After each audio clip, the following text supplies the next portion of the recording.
बोलिए सदगुरुदेव की जय, संत समाज की जय। मेरे जीवन के प्रेरणा स्रोत मेरे परम आराध्य सदगुरुदेव एवं सत्संग सभा स्थल में बैठे हुए मेरे धर्म प्रेमी सज्जनों, माताओं, बहनों, नन्हे मुन्ने प्यारे बच्चों,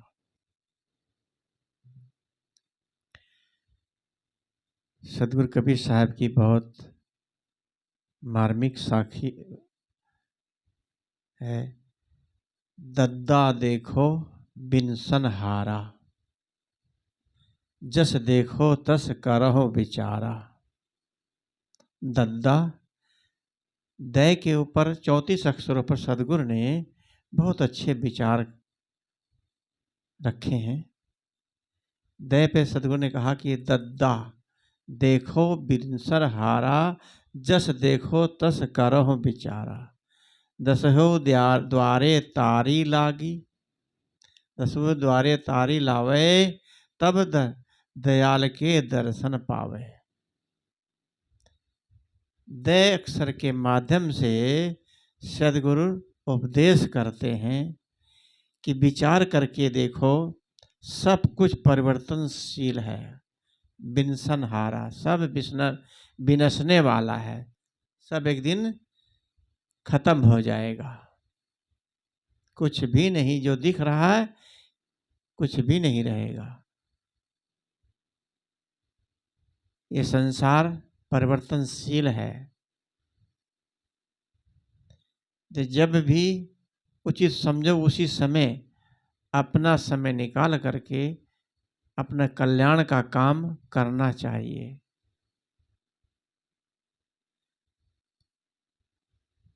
दसों इंद्रियां, दसों द्वारे तारी लागी, तारी लावे, तब दयाल के दर्शन पावे। 10 द्वार क्या हैं? हमारे शरीर के अंदर 10 द्वार,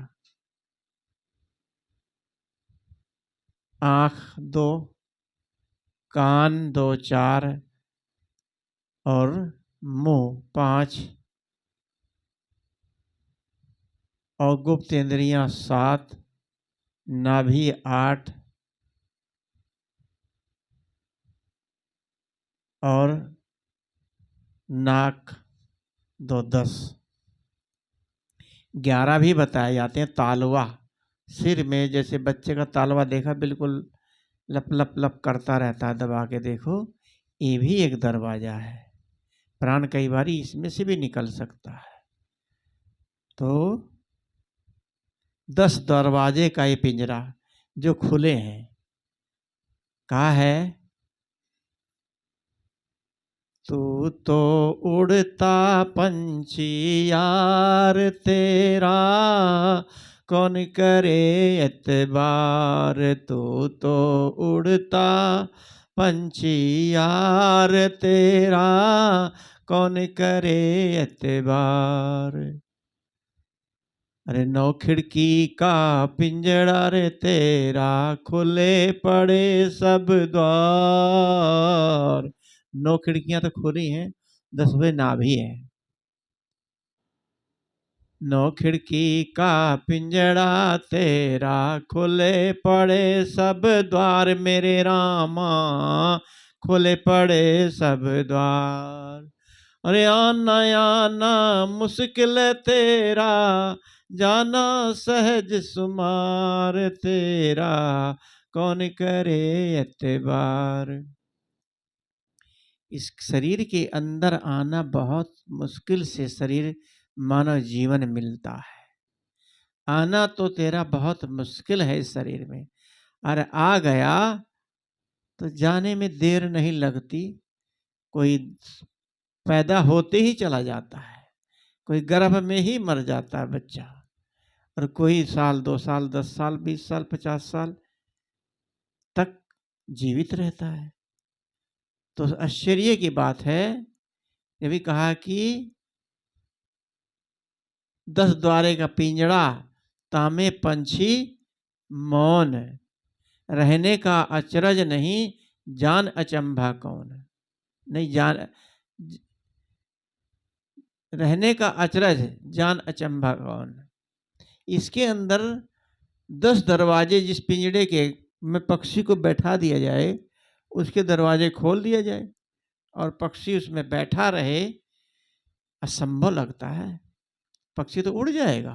तोता पालो, पिंजरे का दरवाजा खोल दो, तो पिंजरे में पक्षी नहीं रुकेगा, तुरंत उड़ जाएगा। ऐसे ही हमारे शरीर के जो 10 दरवाजे हैं, ये खुले हुए हैं। 9 तो बिल्कुल खुला ही है, 9 खिड़कियां हैं इसमें। और ये इतने दिन तक कैसे रह गया, बड़ी आश्चर्य की बात है।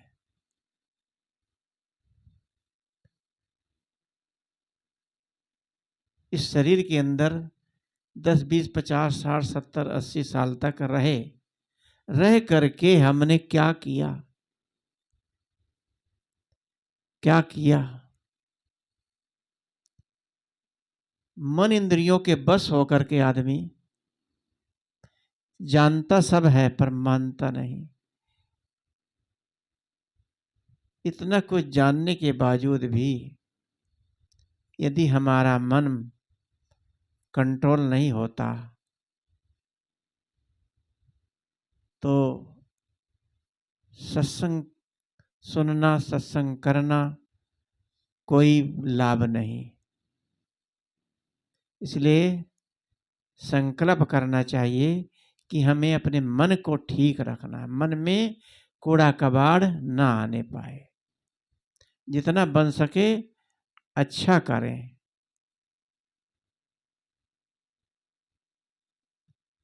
जब आदमी दूसरे इंद्रियों को अपने बस में करके ध्यान समाधि में बैठ जाता है, अपने स्वरूप स्थिति में स्थित होकर साक्षात्कार हो जाता है। इसीलिए सद्गुरु ने कहा कि ये संसार परिवर्तनशील है।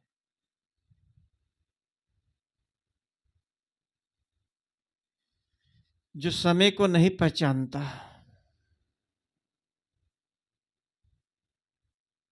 उसके साथ चलना नहीं जानता, समय के साथ वह पीछे छूट जाता है। अपने समय के जो पारखी लोग थे, पारखी संत थे, अपने कल्याण का काम करके सब संसार से चले गए और ये ज्ञान हम लोगों के बीच में छोड़ गए। सदगुरु कबीर साहब का ज्ञान पारक का ज्ञान है।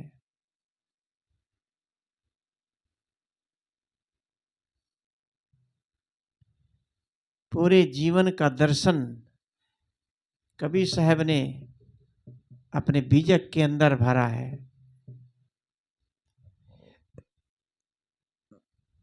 रूढ़ी प्रथाओं को छोड़ करके अपने आप में हमें स्थित होना चाहिए। विवेकवान व्यक्ति जो होता है, समाज एवं संप्रदाय ये देखते हैं कि किसी ऐसे रूढ़ी का पालन ना होता रहे, रूढ़ीवादी में न फंसें और अपने कल्याण का काम करते रहें। सद्गुरु कहते हैं कि देश काल के प्रवाह में जो रूढ़ियां एवं प्रथाएं हैं, उनका त्याग करना चाहिए, उनको पहचान करके उसमें लगना चाहिए। परिवार, समाज, देश सबको ध्यान रखते हुए अपने में स्थित होना चाहिए। 10वें द्वारे तारी लागी तब दयाल के दर्शन पावे, 10 द्वार के तारी लावे तब दयाल के दर्शन पावे। यह यहाँ 10 दरवाजा बंद करके वज्रासन लगाना और भीतर या बाहर कहीं अलग से दयालु भगवान परमात्मा नहीं है। जो परमात्मा है वो आप के अंदर ही है, आप ही परमात्मा हो जाते हो। पर वो परमात्मा पहले शुरू में परमात्मा बताया जाता है कि ये परमात्मा है, फिर उस पर हम विश्वास करते हैं, फिर इसके बाद परमात्मा आप ही हो जाते हो जाना भी ये नकली है। परमात्मा तो बाहर जो दिखाया नकली, उसको मन को स्थिर करने के लिए, लेकिन कहे आप परमात्मा हो जाते हो, ये भी नकली है। परमात्मा हो जाना जैसे कोई अफसर बन जाए, अफसर बन गया, फिर कुछ दिन के बाद रिटायरमेंट ही आएगी, उतर जाएगा। तो हो जाना भी नकली है, परमात्मा हो जाना। सदगुरु कहते हैं आप परमात्मा हो ही। अगर डायरेक्ट कह दिया जाए परमात्मा हो तो विश्वास नहीं बनता। इसलिए मन को स्थिर करने के लिए किसी प्रतीक बिंदु का, किसी का ध्यान करना चाहिए, चिंतन करना चाहिए अपने इष्ट को। हमारा इष्ट कौन है? जिसका भी आप ध्यान करते हो, कोई भी परमात्मा, भगवान, जो भी आपके, जिस पर आप विश्वास करते हो, अंतःकरण में उसको स्थित करके अपने जीवन में उसको उतारें।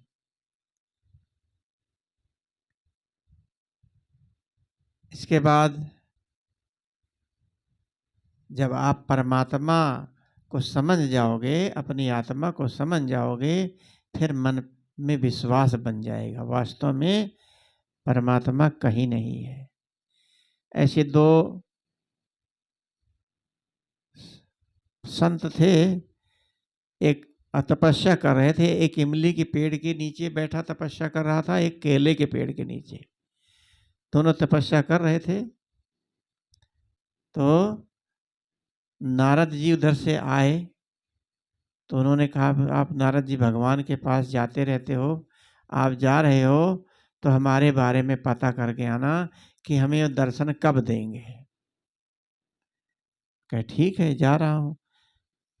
तो पता है कि एक इमली के पेड़ के नीचे बैठा था, देखा, और एक केले के पेड़ के नीचे। जाके भगवान को बताया कि दो भक्त हैं, और एक इमली के पेड़ के नीचे तपस्या कर रहा और एक केले के पेड़ के नीचे। तो उन्होंने कहा कब दर्शन देंगे? उन्होंने कहा जितने पत्ते उनके पेड़ में हैं, इमली के पेड़ में जितने पत्ते हैं उतने दिनों में दूंगा, केले में जितने पत्ते हैं उतने दिनों में दूंगा। केले में तो 4-5 ही पत्ते थे, इमली में तो हजारों से भी ज़्यादा। जब वहाँ आए तो कहे हाँ नारद जी, आप पता करिए आए, पूछिए आए? कि हाँ। उन्होंने कहा केले वाले के पेड़ वाले के पास गए कि जितने इसमें के पत्ते हैं उतने साल में आपको दर्शन देंगे। सोचने लगे इसमें 4-5 पत्ते हैं, 4-5 साल में दर्शन देंगे। वो तो उदास हो गया, मन टूट गया और वहां से भाग आया। कितने साल में दर्शन होंगे? और दूसरे के पास गए कि भाई तुम्हारे को भी, कहा जितने तुम्हारे इमली में पेड़ में पत्ते लगे हैं इतने सालों बाद दर्शन देंगे। वो तो सुन करके उसी से खुशी से उछल गया, नाचने लगा कि कम से कम भगवान दर्शन तो देंगे। और उन्होंने दर्शन के लिए कह तो दिया। तो जब वो नाचने लगा, खुश हो गया, तो तुरंत भगवान प्रकट हो गए। तो को विश्वास था। ये विश्वास के लिए ये कहानियां बनाई जाती हैं। कोई भगवान नहीं आता, आप तो खुद ही भगवान बन जाते हो। जब विश्वास दृढ़ता आ जाती है, तो दृढ़ता मन में मजबूत हो जाती है, तो आप स्वयं भगवान स्वरूप बन जाते हो। तभी तो कहा भगवान एक होता तो अनेक क्यों बनते। जो भी महान होता है वो भगवान हो जाता है। कुछ पाना नहीं है। ये भी सदगुरु ने कहा जो तू चाहे मुझको, क्षण सकल की आस, मुझे ही ऐसा होए रहो, सब सुख तेरे पास। यदि तुम मुझे चाहते हो तो मेरे जैसे हो जाओ। जैसे मैं भक्ति कर रहा हूँ, भजन कर रहा हूँ, मेरे जैसे आप भी बन सकते हो। सतगुरु कबीर साहब का ही संदेश है कि दद्दा देखो बिनसन हारा। ये बिनसन हारा सारा संसार एक दिन बिनस जाएगा, कुछ नहीं रह जाएगा। और ये आत्मा मरने के बाद कहाँ रहेगी, इसके लिए हमने अब क्या यत्न किया है, क्या जतन किया है। जब तक हम अपने जीवन के बारे में नहीं सोचते तब तक पूरे जीवन माला जपते रहो, ध्यान करते रहो। मन को पवित्र करने का ही करना ये मुक्ति का मार्ग है। मन पवित्र हो गया, मन में गंदा कूड़ा कबाड़ भरा है तो कभी भी कोई लाभ मिलने वाला नहीं है। लाभ जब ही मिलेगा जब अंदर से कूड़ा कबाड़ निकाल के फेंक दोगे। इसलिए सतगुरु ने कहा है कि मन माया तो एक है। मन और माया,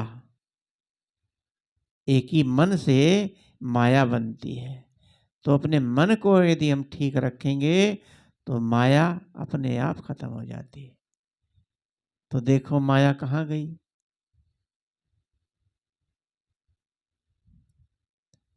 इसलिए सतगुरु कबीर साहब कहते हैं कि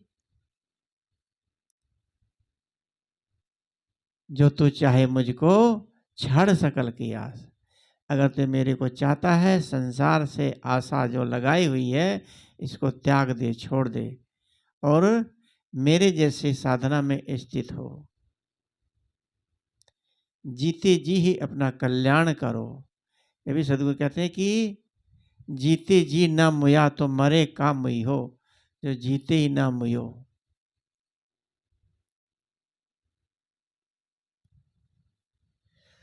इसलिए अपने आप को बाहर से हटा करके अपने अंदर स्थित करना चाहिए। नहीं, संसार तो कहा कि आए हैं सो जाएंगे, राजा रंग फकीर। एक सिंहासन चढ़ चला, एक बंधे जात जंजीर। सिंहासन पे बैठ के जाना चाहते हैं कि जंजीर में बांध करके जाना चाहते हैं। इसलिए काम ऐसा करें जो अपना कल्याण का काम है, जो मुक्ति का काम मार्ग है, उस पर चलना और अपने मन को ठीक रखना।